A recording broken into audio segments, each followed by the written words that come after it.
Oui, puisque pour présenter ma élection, c'est comme si nous, l'IDPS, nous avons peur des élections. Mais en dehors des élections, on peut conserver le pouvoir par quel mécanisme? Bateau, baza kokota bazamba koluka manduki, n'est pas beaucoup comme l'élection. On cesse de montrer à l'opinion que oh non, bateau IDPS, non, non. Nous sommes prêts pour les élections s'il y en aura en 2023. Si Dieu nous garde, nous irons tous aux élections. En 2023. Je n'ai jamais vu un étudiant qui a bien préparé la matière avoir peur de la session. Non. Biso IDPS okoki kobanga élection ata balobi lobi te. Mais une chose que je voulais un peu rappeler à M. l'abbé Cholé, puisque non, vous finissez à moutouté. Non. Toyokana malam. Na 2018, toyokana malam.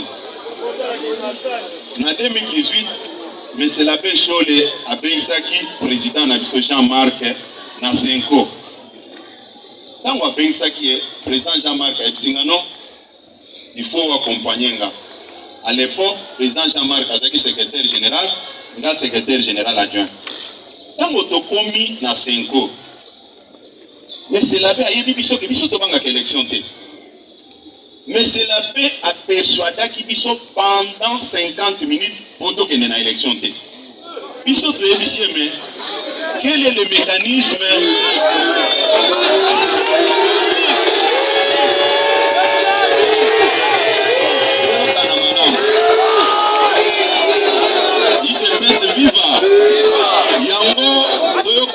Yango nasa d'accord te toyokana nano IDPS viva yango nasa d'accord te na bato bafingi basango nasa na bango d'accord te puisque biso nde tokendeki koyebisa basango ke l'unique voie pour se débarrasser des régimes actuels c'est aller aux élections. C'est-à-dire ndenge monsieur l'abbé Bazawana bayebi ke biso tozalaka prêt pour les élections. Ça ne sert à rien. Nayoka bato baza ko s'en prendre na basango non. Eza rôle na bango ba jouer ya koyebisa biso makambo eza na mutu na biso.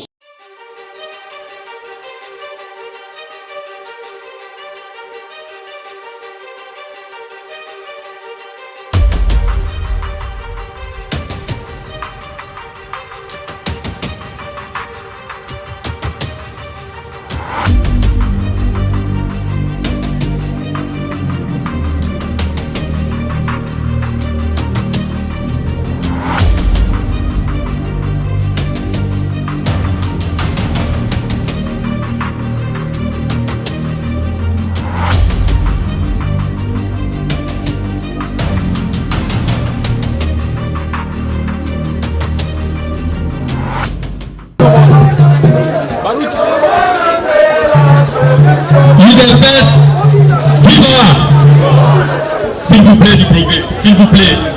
S'il vous plaît.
Merci beaucoup du progrès. Merci beaucoup. Obeti maboko makasi mpona bandeko na biso ya biprogres. Beta maboko bipai ozali tolobi bakomesana. Merci beaucoup du progrès. Oui, tokomi na deuxième étape na biso toyebisaki boye. Ezali na bandeko na biso ya UDPS kokisi ya Maniema oyo ba reconnaître combat ya secrétaire général na biso Augustin ya mwana buke. Balobi musala makasi asali au sein ya parti aza ko mériter le fisc diplôme ya mérite. Sur ce, et c'est dans un instant ya komona manifestation on est besoin de mettre diplôme à mérite. Manifestez, manifestez. Ok, merci beaucoup. Nous invitons directement les caucus de Maniema représentés ici na bandeko bazali awa. Bazako il y a diplôme et pas il y a secrétaire général Augustin Kabouya. Toyoki Bango na o bazako s'adresser comme message et pas ya Mokonzi. À vous les caucus de Maniema. UDPS viva! UDPS viva! UDPS viva!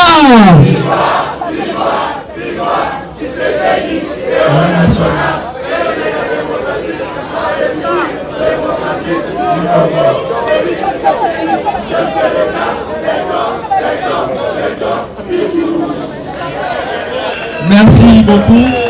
Toza caucus UDPS Tshisekedi Maniema a représenté la présidente Ezangaï, Maître Aruna Ndarabu.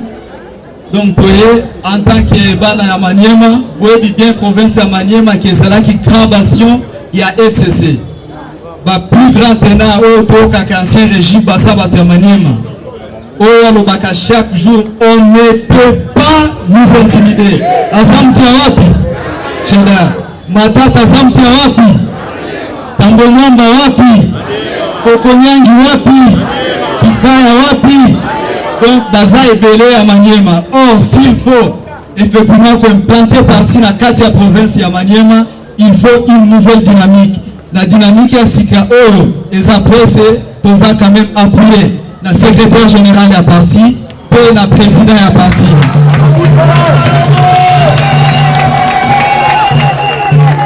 En guise de remerciement, la Baïfor, on continue à mener chaque jour. Bato Maniema, Balobaki, non, il faut quand même que tu remercier le secrétaire général. C'est pourquoi que vous ne cherchez une véritable démocratie en République démocratique du Congo. L'équilibre géopolitique au sein du parti, particulièrement des intérêts de la province de Maniema, nous vous décernons ce diplôme pour faire valoir ce qui est des droits.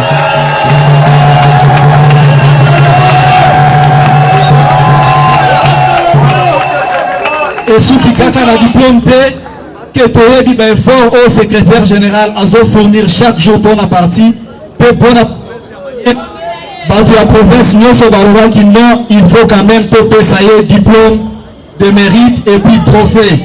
Na trophée est représenté comme Bonaye à KT Augustin Kabouya Chilumba, les caucus UDPS Tshisekedi. Vous remercie.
IDPS viva! IDPS viva! Umbete la maboko.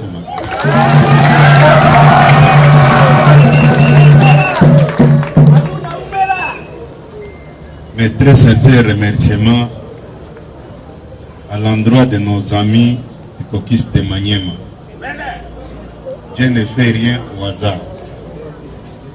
Dieu sait pourquoi nos amis des Caucus de Maniema se sont organisés pour me décerner ces diplômes et ces trophées.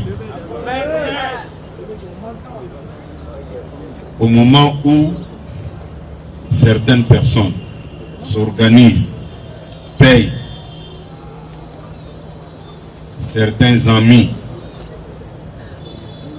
pour nous traiter de tous les noms d'oiseaux. Mais Dieu va faire en sorte que les gens d'une autre province s'organisent, se réfèrent à nous, les médiocres. C'est Dieu qui élève.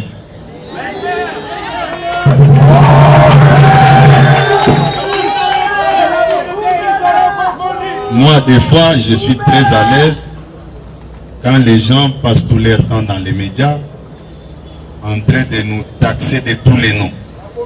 Mais avant de parler de quelque chose, il faut mener des enquêtes pour connaître la personne que vous voulez attaquer. C'est très important, sinon ça risque d'être compliqué. Comme j'ai suivi il y a de cela 3 jours,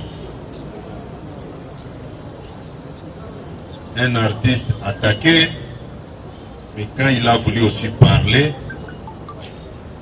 il n'y avait pas de débat. Laissons Dieu nous diriger. C'est ce qui est plus important. La haine ne peut jamais arrêter la volonté de Dieu. Tu peux même témoigner, dire aux gens, je connais ce monsieur, il fit tel, mais si Dieu l'a déjà élevé, tu passes ton temps inutilement. Encore une fois, je remercie aux amis de Caucus Maniema pour leurs trophées et leurs diplômes de mérite. Que le Seigneur Dieu vous bénisse. Merci. Nous acclamons, nous acclamons, nous acclamons, nous acclamons. Merci beaucoup. Caucus de Maniema pour la makambo ya kitoko de Utiko Sala pour la reconnaissance. Qui ont toujours aidé les partis. Quel est le péché que j'avais commis ce jour-là? Pour dénaturer et écrire à la une dans tous les journaux, Augustin Kabouya distribue des cartons rouges et sanctionne Gilbert Cancon. Et ça a été dit comme ça ici. Ça montre le niveau de raisonnement. Un raisonnement au niveau, en dessous de la moyenne. Puisque quelqu'un qui a fait ses études correctement ne peut jamais écrire des histoires de cette manière-là. S'il vous plaît, s'il vous plaît. Quand j'ai regardé ça, je me posais la question. Est-ce qu'ils ont fait les études? Ils ont suivi le processus de cours normal ou bien ils achetaient des syllabus, achetaient les TP pour avoir les points et passer d'une classe à une autre. Ce n'est pas sérieux. Et j'avais même dit, je pouvais parler aujourd'hui sans toutefois être devant la presse. Mais après j'ai réfléchi, je me suis dit, il y a des gens qui viennent pour travailler. Aujourd'hui on trouve beaucoup dans des sales dossiers. Ce n'est pas correct. Ce n'est pas correct. Certains même disaient non, secrétaire général, pour répondre Bangote. Mais écoutez, le message était clair. J'ai bien dit, tel ministre a fait un don au parti d'une nouvelle permanence dans telle province.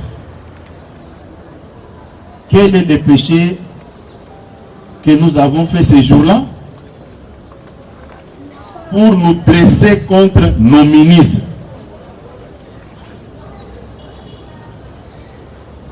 Et c'était filmé. C'est toujours le même comportement. Non, le secrétaire général de l'IDPS avait déclaré que le procès Kamere c'est un procès politique. Jusqu'aujourd'hui, personne n'a jamais brandi un petit morceau de vidéo personne. Mais il vous dit non, c'est la liberté de presse. Et j'ai suivi quelqu'un d'autre. Je vous dis, avant de parler de quelqu'un, il faut mener des enquêtes pour les connaître. Sinon, tu vas dire des choses qui ne tiennent même pas debout. Et moi, je suis très à l'aise. Quand on nous présente aux yeux de l'opinion, Nit Batumoko Boye Yassé, moi je dis gloire à Dieu. Zamba Zouaka Batouassé, pour manifester sa gloire. C'est très important que je vous parle comme ça. Merci. Ceux qui te limitent au côté dans l'histoire, Koyeba Nana Salimini, peut-être Moutoumsou a commis mon que j'avais mal parlé. Si vous voulez faire la politique, on vous attend à bras ouverts pour faire la politique avec nous. J'ai suivi un monsieur qui parlait sur une chaîne de la place, qui dit, je le connais très bien. C'est quelqu'un qui vivait dans la pauvreté extrême. Moi j'ai dit gloire à Dieu, mais Dieu m'a élevé. Mais j'ai dit à ce monsieur, peut-être il ne me connaît pas. Non, j'ai dit il ne me connaît pas. C'est un journaliste. Azomi Boakaba Flair, Kaza journaliste. Laurent Batoumona n'est pas mort. Je cite son nom. Azana babato en fleuve, eza comme ma babilo que les Kassai. Akende Kotunaye, aïe, c'est ce que je faisais avec lui comme affaire. On doit apprendre à respecter les gens. Et deuxième chose, s'il maîtrise bien Kinshasa, Akende Inde sur Kasavubu, Inzia 24, à côté de la Lopangwana, Balaksaye, Ndaku O Nabandai Kofutel en 1991. Ce n'était pas la maison de mon père ou bien de mon grand frère. J'étais locataire, c'est là-bas. Il va apprendre à me respecter. Ce n'est pas de cette manière qu'on doit faire le travail du journalisme. Non. Je ne pouvais pas parler de ça. Mais je me vois obligé de parler comme ça. Nayoki Tokananan Malam, s'il vous plaît. Éducation dans une parents n'engage à kofinga mokite. Nalobi, ce qui est du mokite, kokota na vie privée na été. Et là, on est les bandeaux les cas. Nous avons bando vivre na clandestinité pour éviter les tracasseries. Il y a pas service. Puisque j'étais de l'opposition. C'est clair comme ça. Très bien parlé. Non, na lobby, na bandaki ko vivre ndenge wana puisque nazaki na opposition, na boyaki bade tetenga baye ba qu'est-ce que je fais. Les mêmes messieurs, s'il veut connaître, qu'il aille sur avenue Bobozo 7 bis à Mongafula, non loin de Macadam, j'ai une parcelle là-bas et j'ai acheté en 2005. Encore étudiant. On doit apprendre à se respecter. Ce n'est pas l'héritage de mon père ou de mon grand frère, je l'ai dit. Tout ça, l'effort, il y a pour se respecter. C'est très important. Natikala kokota na vie privée à Mokute. Mais ça cesse d'être la politique. Kofinga. Mengana kofinga te. Naza kopesa ba preuve ya kolakisa que je ne sors pas inayant. J'ai un parcours. Peut-être au Batmoussous de Bandai Convier. Déjà, nous tenions sur tous les de personnes à aider en Gobert. Quand j'ai acheté cette voiture, peut-être, nous vivons encore chez ses parents. Tala plate on les a cicatrices, place il y a tala. On doit apprendre à se respecter. Et ça, dans le lobby, ils ont pris tout leur temps. Mais Ngaï n'a pas attaqué Bangote.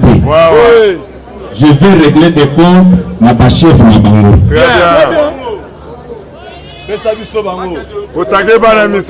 Comment expliquez-vous parler de la politique si vous n'avez pas des arguments? Il faut vous taire.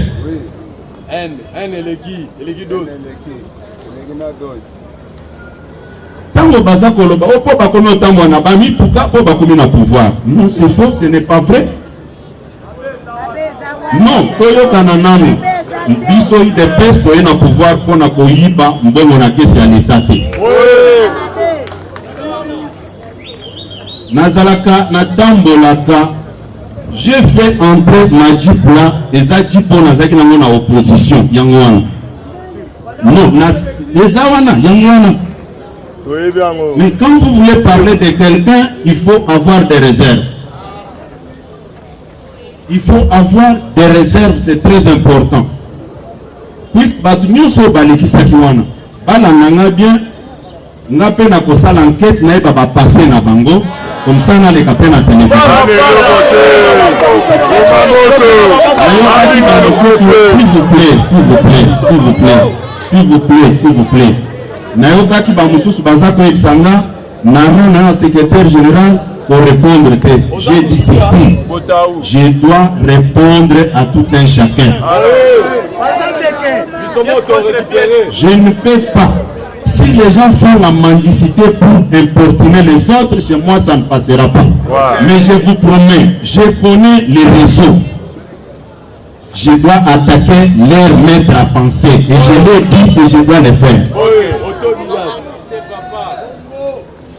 Le chef de l'État n'est pas leur ami. Ils savent boutiquer leurs bêtises. Et ils connaissent bien la suite. Nakanisi, tango toza kokutana awa, mutwasala musala nae. Ceux qui viennent comme des mercenaires doivent faire correctement leur travail de mercenaires.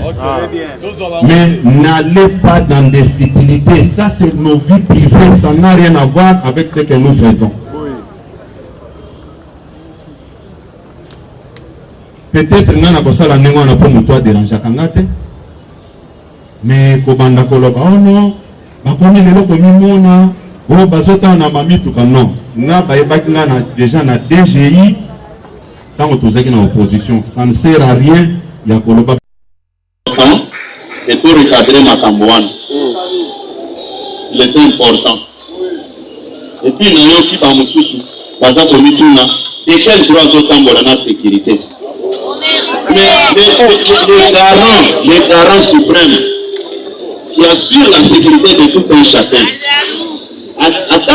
il a toutes les informations. Quand on voit la vie de cette personne est en danger. Mais à l'objet, Bino peut sécuriser l'Antoine. Où est le problème? Où est le problème? Ma belle Jawab. Dans quelle sécurité on apporte ou bien déjà sécurité bâtie dans la position pour ma sécurité? Ma belle Jawab. Je vois des gens qui circulent avec des casques bleus à l'est.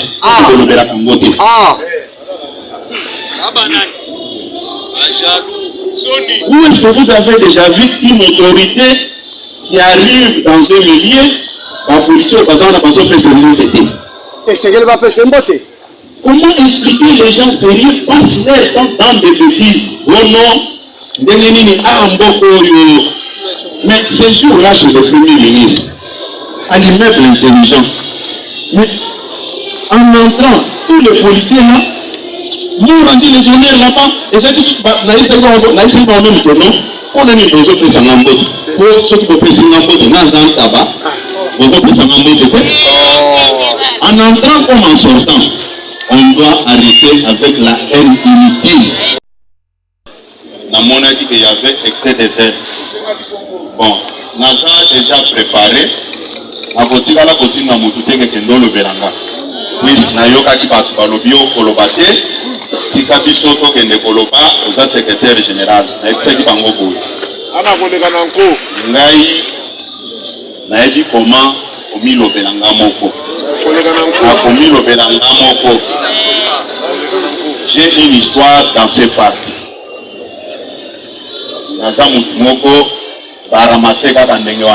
J'ai dit bien que j'ai une histoire dans ce parti. Bongo.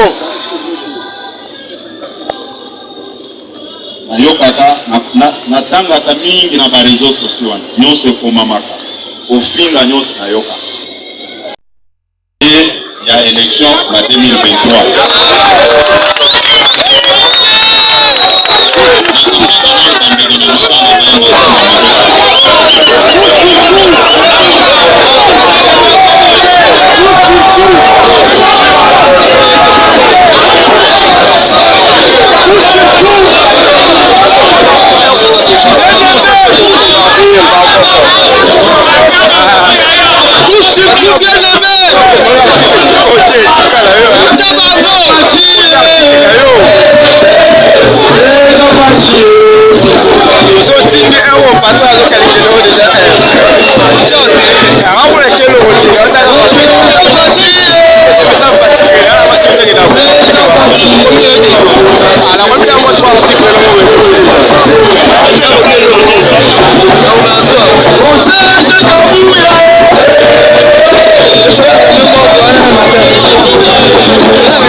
monter la bango par stratégie, mais la main de Dieu est sur les chefs de l'État. Amen. Tout ce que les gens peuvent penser, partout, parfois même la carte n'a pas pour dresser la base de l'UDPS contre les chefs de l'État. Ça n'a pas marché. Okobo ya yete kozaka kanaye même kozumi salate kozaka kanaye. Nous n'allons pas rejeter Félix Tshisekedi pour un intérêt quelconque. Otani madame va revoir la calcul na bango ndenge mususu otani baza ko passer temps na bango pamba nayebi il faut revenir pour dire quoi. Est-ce que nous allons pas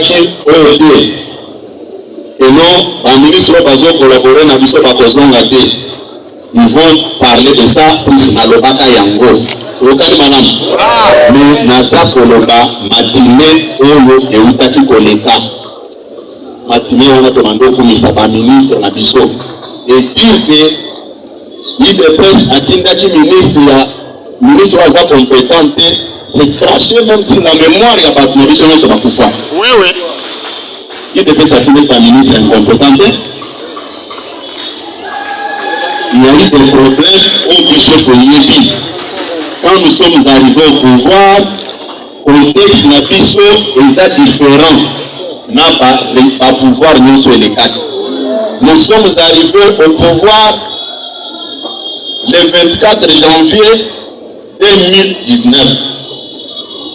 Le premier gouvernement de Félix Tshisekedi est mis en place au mois de septembre.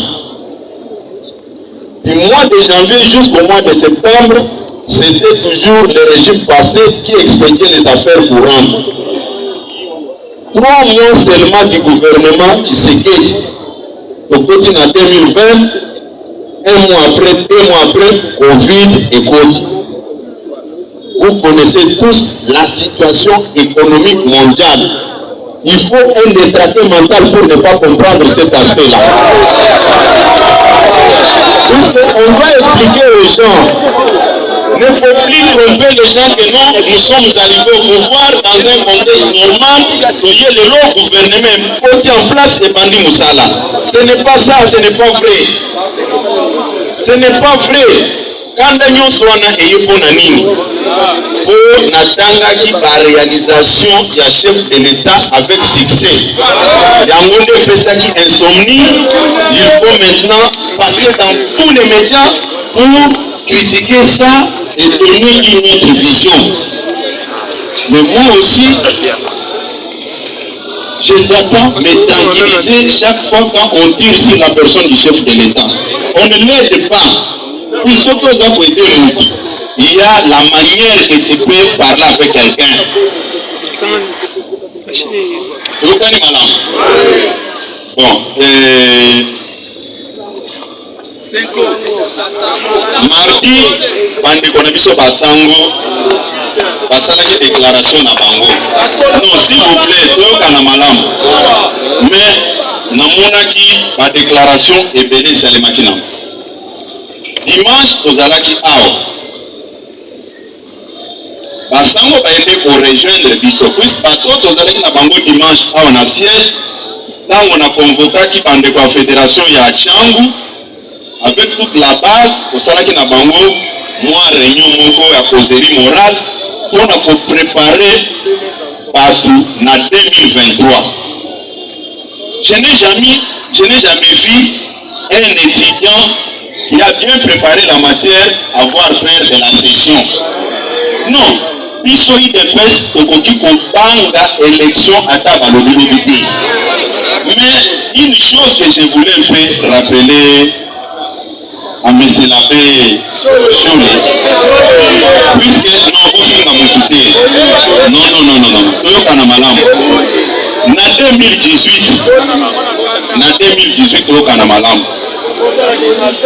na 2018, M. l'abbé Chole a Bensaki, président de Jean-Marc Nasenko.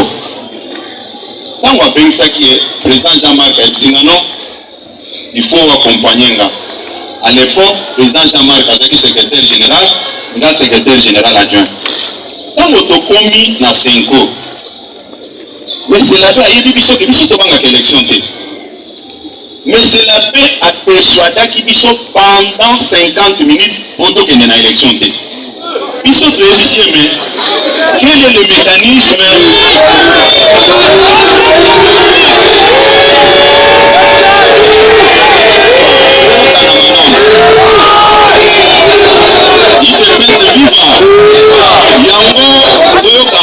Yango naza d'accord te toyokana nanu IDPS viva yango naza d'accord te na bato bapingi basango naza na bango d'accord te puisque biso nde tokendeki koyebisa basango ke lingi fois pour se débarrasser des régimes actuels c'est aller aux élections.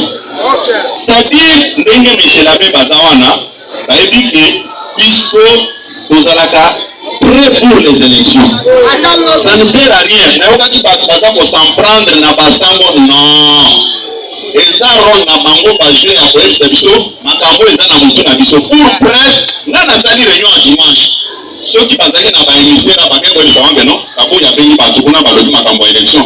Bango bamboite le pas, c'est-à-dire nous n'avons pas de leçons à recevoir puisque nous en avons à l'élection en 2023 s'il y en aura. Ok?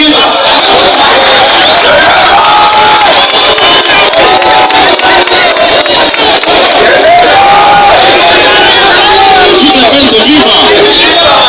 On cesse de montrer à l'autre, s'il vous plaît, IDPS viva.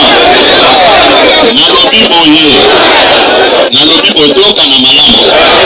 Quelle est l'image qu'on est en train de donner à l'opinion? Oui, IDPS passe au banc élection. Non. Ce qui nalobi que s'il y en aura, on a nini. On a dit, ah, toka na malamu. Dans le Covid, il y a qui si frappé mon mobimba. Yo si vous baillez na we boya ndenge nini, puisque Covid est allé. Parce que vous avez une année nini, puisque Covid est allé.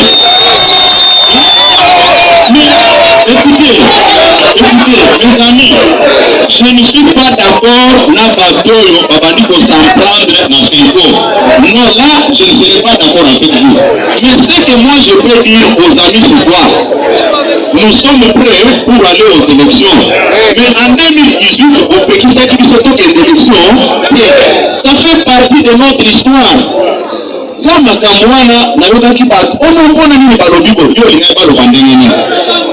Non, allo bakaka ndenge balobi wana ntango balobaki moi j'étais très content nalobi ils viennent de me rejoindre puisque nalobeli makambo élection le dimanche bango mardi balobeli yango. Vous comprenez un peu, ça ne sert à rien olakisa na mokili ono IDPS bakomi kobanga oloba nano IDPS eza parti ya manete te biso nalobi boye ce n'est pas pour rien napesi calendrier oyo nakosala batourne na bafédération nyonso. Le mois de mars aussi je commence par Kinshasa nalobaki dimanche oyo toza na funa dimanche le 7 le 14 toza na Lukunga le 21 awa na Moamba le 28 na Tchangu. Après Tchangu tobandi ba province. Mais écoutez mes amis, moi je ne suis pas imbécile. Bato mosusu batikala comprendre que ntango nalobaki nakokota na bainstitution que je reste au parti. Le moment est venu oyo tokolakisa na bamakasi wana. Oui, puisque nazoyoka bato na ndenge baza koprésente makambo élection, c'est comme si nous l'IDPS nous avons peur des élections. Mais en dehors des élections, on peut conserver le pouvoir en nous par quel mécanisme. Parce que baza kokota basamba koluka manduki nde bakoki kobanga élection. On cesse de montrer à l'opinion que nous, bato IDPS baza ko non. Nous sommes prêts pour les élections s'il y en aura en 2023. Si Dieu nous garde, nous irons tous aux élections.